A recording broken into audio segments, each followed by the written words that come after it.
नाज़रीन अस्सलाम वालेकुम। उम्मीद करता हूँ कि आप ईमान और सेहत की बेहतरीन हालत में होंगे। जो भी लोग अब ये वीलॉग देखने जा रहे हैं, रेस्ट एश्योर, और मैं आपको यकीन दिलाता हूँ कि पूरे वसूख से कि अगर आपने इस वीलॉग को गौर से सुन लिया, अपनी ज़िंदगी के चंद मिनट इसको दे दिए और बात को समझ लिया, जो कि कहीं भी पेचीदा या कॉम्प्लिकेटेड नहीं है, तो ये पाकिस्तान को अपने ट्रैक पे ला सकता है। ये जो वीलॉग है, ये जो बात है जो मैं कहने जा रहा हूँ, ये जो आइडिया मैं आपको देने जा रहा हूँ, ये इतना सादा है, इतना रेवोल्यूशनरी है, इतना स्ट्रेट फॉरवर्ड है, इतना हार्ड हिटिंग है कि ये पाकिस्तान को अपने ट्रैक पे ला सकता है।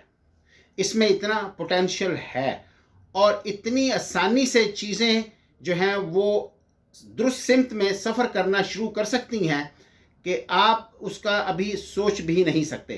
तो चलिए बात मौजू की तरफ बढ़ाते हैं।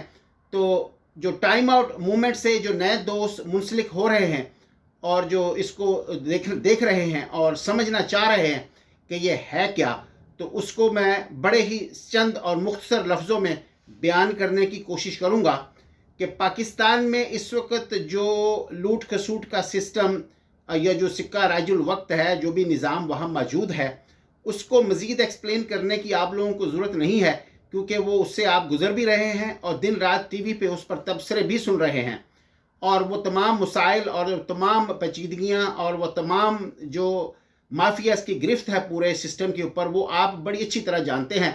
तो उससे बात से हम आगे बढ़ते हैं कि इसका हल क्या है, इसका इलाज क्या है। असल जो बात है वो ये है कि इसका इलाज क्या है, या हम इस जो दायरा है, जो दायरों का सफ़र है, जो गुलायत जिसमें हम घूम रहे हैं, इससे निकलने का क्या सूरत हो सकती है, जो कि बड़ी सूरत से हम इस दायरों के सफ़र से आगे निकलें और जो हमारा बेहतरी का या वापसी का सफ़र है वो शुरू हो सके। तो अब आप बात को यूँ समझ लीजिए कि इस सिस्टम के दो जो हैं वो इसका शिकार हैं। एक तो वो लोग हैं जो कि इसके बेनिफिशरी हैं, जो इस लूट खसूट के सिस्टम से, निज़ाम से माफिया की शक्ल इख्तियार कर चुके हैं और इससे मुस्तफ़दीन या इससे मुफीद या इससे फ़ायदे उठा रहे हैं। यानी जो जो जो लूट खसूट का निज़ाम है या जो सिस्टम है या जो माफिया की गिरफ्त है, ये वो लोग हैं जो ये गिरफ्त बना के बैठे हैं, पूरे सिस्टम को यरगुमाल बना के बैठे हैं और उसके मुस्तफ़दीन में सफ़े अव्वल के जो में आते हैं और पहले नंबर पे जो ये लोग बैठे हैं। दूसरे नंबर पे वो लोग हैं जिन्होंने इनसे मिलकर इस सिस्टम से अपनी जान बचा ली है या उस सिस्टम के अंदर रहकर अपना गुजारा बासानी कर रहे हैं, क्योंकि ये इन लोगों के साथ जिन्होंने ये सिस्टम यरगुमाल बनाया हुआ है, ये उनकी हाँ में हाँ मिलाते हैं और अपनी जान बचा कर उनके साथ जो हैं वो लगे हुए हैं। तीसरे वो लोग हैं जो कि इसका शिकार हैं, जो इस सिस्टम में उनके पास कोई कहीं उनकी अप्रोच नहीं है, या जो वो इस सिस्टम का शिकार हैं और उससे कोई फ़ायदा हासिल नहीं कर सकते, या इस सिस्टम का पूरी तरह से वो विक्टिम हैं, उनके हाथ में कुछ नहीं है। तो जो लोग इसके विक्टिम हैं वो बहुत बड़ी तादाद में हैं और जो माफियाज हैं वो बहुत कम तादाद में हैं, लेकिन उनके साथ जो दूसरा तबका शामिल है जो कि उनको सपोर्ट देता है और उस सिस्टम से जो थोड़ा बहुत उसको भी हिस्सा मिल जाता है, तो वो सिस्टम को साथ उसका सपोर्टर के तौर पे उसके साथ खड़ा है। तो अब ये जो विशेष सर्कल है इसको कैसे तोड़ा जाए, ये सर्कल तोड़ना देखने में इंतहाई मुश्किल नज़र आता है और यूँ नज़र आता है कि इसमें शिगाफ डालना या इसको तोड़ना बहुत मुश्किल है। ऐसे है कि जैसे आपने कभी एक स्वेटर देखा होगा कि उसके अंदर जो ऊन से बुना जाता है उसके अंदर बड़ी लचक होती है। अगर आप उसको छेदने की कोशिश करें, फाड़ने की कोशिश करें, तो वो फटता नहीं है, क्योंकि उसमें लचक बहुत ज़्यादा होती है, बहुत मजबूत होता है। आप उसको खींचे, ताकत इस्तेमाल करें, उसमें पंच मारें, उसमें आप कोई सुराख नहीं कर पाएंगे। वो उसमें इलास्टिसिटी, लचक इतनी ज़्यादा है कि वो जिस वक्त आप उसको हिट करेंगे वो पीछे चला जाएगा और उसके बाद वो वापस अपनी जगह पे आ जाएगा। यही हाल इस सिस्टम का है कि आप इसमें कहीं भी किसी भी तरह से आप अपना रास्ता नहीं बना सकते, इसको तोड़ नहीं सकते इस विशेष साइकिल को, इसलिए कि इसमें इलास्टिसिटी बहुत ज़्यादा। अगर आप किसी हिस्से को अपनी जगह से हिला भी लें वक्ती तौर पर, और एक एलिमेंट को रियासत के ठीक भी कर लें या एक तबका ठीक कर लें या कुछ लोगों को ठीक कर लें, तो वो फिर आहिस्ता आहिस्ता जो सिस्टम है वो फिर उसको अपनी तरफ खींच लेता है। या इसको यूं समझ लीजिए कि किसी भी हिस्से को इस सिस्टम के आप ठीक कर भी लें तो वो जो ठीक करना होगा आपका वो बहुत ही आर्जी होगा, क्योंकि फिर सारे का सारा सिस्टम उसके मुखालिफ खड़ा हो जाएगा और आहिस्ता आहिस्ता तदाबीर करनी शुरू कर देगा कि जो आपने जो माइलस्टोन तय किया होगा या जो आपने उसमें शगाफ डाला होगा या किसी एलिमेंट को। इसकी मिसाल ऐसे दी जा सकती है जैसे इफ्तिखार चौधरी के टाइम में जो अपनी सुप्रीम कोर्ट की आज़ादी की मूवमेंट चली थी, वो बड़ी अजीमुल शान मूवमेंट थी। उसमें वकला ने बड़ी बेमिसाल जुर्रत, जहानत और यूनिटी का मुजाहरा किया था और उसके नतीजे में आला अदलिया जो थी वो कम अज़ कम ज़रूर बहाल हो गई थी या उसकी आज़ादी, इज़्ज़त, वक़ार जो है वो बहाल हो गया था। लेकिन फिर क्या हुआ कि सिस्टम ने उस वक़्त तो जो 2 स्टेप उसने पीछे ले लिए सिस्टम ने, यानी उसने पसपाई इख्तियार कर ली। लेकिन फिर आहिस्ता आहिस्ता वो सिस्टम जो था उसने पहले वकला की ताकत को तोड़ा, फिर आहिस्ता आहिस्ता जो जुडिशरी थी उसके अंदर तफरीक पैदा की, उसके अंदर ग्रुप बंदी की या करवाई गई और उनकी ताकत को भी तोड़ा और वही फिर जो चिराग थे उनमें रोशनी ना रही, फिर वही नमक की कान में सारी चीज़ें नमक की जैसी बन गई। तो अब हमारे पास इसका हल क्या है? इसका हल बड़ा सादा है, बड़ा स्ट्रेट फॉरवर्ड है। हमें वो जो स्वेटर की मैंने मिसाल दी उसके अंदर आपको इस स्वेटर के साथ आपको जोर आजमाई नहीं करनी, इसका आपको सिरा तलाश करना है। आपने कभी देखा होगा बूढ़ी औरतें जब वो स्वेटर पुराना खोलती हैं उसको तो ऊपर से एक उसका सिरा पकड़ती हैं, जब वो सिरा पकड़ती हैं उसको खींचना शुरू कर देती हैं तो वो उधड़ना शुरू हो जाता है, सारा स्वेटर जो है वो बेबस हो जाता है। अब ऐसी सूरत कोई है कि हमें भी वो सिरा हाथ में आ जाए जिससे हम ये जो स्वेटर है ये पूरे का पूरा उधड़ जाए, ये जो पूरे को पूरा निज़ाम है ये उधड़ना शुरू हो जाए और जो हमारा जो वापसी का सफ़र है वो शुरू हो। तो ऐसा होना मुमकिन है, पहले ऐसा होना मुमकिन नहीं था। अब ये जो सोशल मीडिया आया है, सोशल मीडिया की ताकत से ये बात मुमकिन हो गई है। कैसे मुमकिन हुई है आइए मैं आपको बताता हूं कि जो रियासत के जो पिलर्स हैं या जो इम्पोर्टेंट हमारे समझ लें कि आप इसके जो प्लेयर्स हैं, इसके मजबूत तरीन जो 4 इसके पिलर हैं वो अदलिया है, इंतज़ामिया है, इस्टेब्लिशमेंट है और मीडिया है।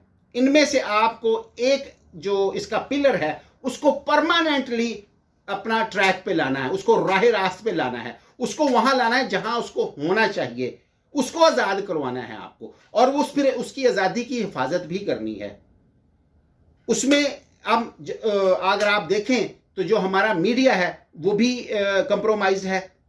हमारा मीडिया हमेशा से, क्योंकि मीडिया भी उसी तरफ जाता है जहां पैसा हो और जहां ताकत हो, हर किसी को वहीं जाना है तो मीडिया क्यों ना वहां जाए। तो मीडिया जो है वो भी उस सिस्टम का हिस्सा बनता है जो कि सिस्टम या सिक्का राइजुल वक्त होता है वो उसके साथ खड़ा होता है। अब हमने इसको वहां से अवाम के साथ कैसे खड़ा करना है, इसको राइट जगह पे कैसे लेके आना है, जो इसके असल मुकाम है वहां कैसे लेके आना है, उसकी राह पैदा हो चुकी है। उसकी राह कैसे पैदा हो चुकी है कि आपने ये जो हमारे मीडिया के एंकर्स हैं आपने इनका घेराव करना है, इनको फोर्स करना है। किससे? जो आपकी ये जो ताकत सोशल मीडिया के पॉपुलर होने से या आम होने से या हर चीज सोशल मीडिया पे ट्रांसफर होने के जो आपके पास ताकत आपके हाथों में आई है, अब जो है वो टाइड बदल चुकी है। क्या हो चुका है कि अब जो सुनने वाला है आदमी सोशल मीडिया के ऊपर जाके किसी भी प्रोग्राम को, किसी भी मीडिया के टॉक शो को, उसकी अहमियत बढ़ चुकी है। अब टीवी और मेन स्ट्रीम मीडिया जो है वो आहिस्ता आहिस्ता अपनी मौत आप मर रहा है, आहिस्ता आहिस्ता उसकी जो पांव तले जमीन निकलती चली जा रही और ये ट्रांसफर हो रहा है सोशल मीडिया के ऊपर। अब जो हमारे टीवी के एंकर्स हैं या जो बोलने वाले हैं उनकी अहमियत जो है वो इस बात से जानी जाती है, ये इस तरीके से उनको देखा जाता है कि उनके फॉलोअर्स कितने हैं, उनकी बात को सुनने वाले कितने हैं, सब्सक्राइबर कितने हैं। तो उससे उनकी अहमियत जो है उसका अंदाजा लगाया जाता है और उनका जो रेट है वो तय होता है। अब क्योंकि अब ये ताकत आपके हाथ में आ गई है, अब आप फोर्स कर सकते हैं अपने इन मीडिया एंकर्स को, ये जो मीडिया मालिकान हैं, ये जो मीडिया के जो एंकर्स हैं, जो हमारे बड़े बड़े सहाफ़ी हैं, आप इनका रास्ता रोक सकते हैं। आप इनका रास्ता रोक के क्या चाहते हैं? आप ये चाहते हैं कि उनसे ये कहा जाए, हमारे मीडिया के जो एंकर्स हैं, जो हमारे सहाफ़ी भाई हैं, उनसे ये कहा जाए कि ये लोग अपनी जान माल और इज्जत की हिफाजत के लिए खड़े हों। इंसान के लिए सबसे बड़ी उस चीज़ उसकी इज्जत होती है, उसके बाद उसकी जान होती है, फिर उसके बाद उसका माल होता है। ये जो हमारे सहाफ़ी हैं, ये इस एक जो सबसे इंपॉर्टेंट जो इंसानी जबिल्लत है, जो सबसे इंपॉर्टेंट उसकी चीज़ है, वो उसकी जान है। अगर ये उसके नाम पे इकट्ठे नहीं हो सकते तो फिर हम इनकी बातें क्यों सुने? अगर इनमें इतनी अहलियत नहीं है, इनमें इतनी IQ लेवल इनका इतना नहीं है कि ये अपनी जान माल इज्जत की हिफाजत के लिए एक ना हो सकें, तो फिर सुबह से लेकर शाम तक अब इनकी बातें क्यों सुने? इनको चाहिए कि ये आगे बढ़ें, ये अपनी जान माल इज्जत की हिफाजत के लिए एक हों, फ्रीडम ऑफ स्पीच के लिए एक हों। बेसिकली ये क्या है? ये फ्रीडम ऑफ स्पीच का एक सफर है। फ्रीडम ऑफ स्पीच का मतलब ये है कि आपको बोलने की आज़ादी हो। कहीं भी दुनिया में अगर कोई सिस्टम ठीक हुआ है या उस सिमत में सफर शुरू हुआ है तो वो फ्रीडम ऑफ स्पीच से होता है। अगर आपके पास फ्रीडम ऑफ स्पीच ही नहीं है तो आप आगे नहीं बढ़ सकते। इसके बगैर आगे बढ़ना मुमकिन ही नहीं है। फ्रीडम ऑफ स्पीच के लिए कौमों ने बड़ी लंबी जांग असल जो है वो स्ट्रगल की है, बड़ी कोशिशें की हैं, बड़ा सफर लंबा तय किया है। हमारे पास अब इतना वक्त नहीं है कि हम इसको आहिस्ता आहिस्ता जिस तरह ये चल रहा है इसको चलने दें। कभी 2 स्टेप आगे जाएं, कभी 2 स्टेप पीछे जाएं, 2 स्टेप आगे जाएं, फिर 4 स्टेप पीछे जाएं। तो इसलिए हमें अब ये करना है कि हमें अपने मीडिया और जो हमारे सहाफ़ी बरादरान हैं इनके पीछे खड़े होना है, इनको फोर्स करना है, इनको मजबूर करना है कि ये अब आगे खड़े होकर जंग लड़ें। किस चीज़ की? फ्रीडम ऑफ स्पीच की। किस तरह लड़ी जाएगी? इनको फोर्स किया जाए कि ये अपना प्लेटफॉर्म बनाएं, अपनी ताकत को इकट्ठा करें,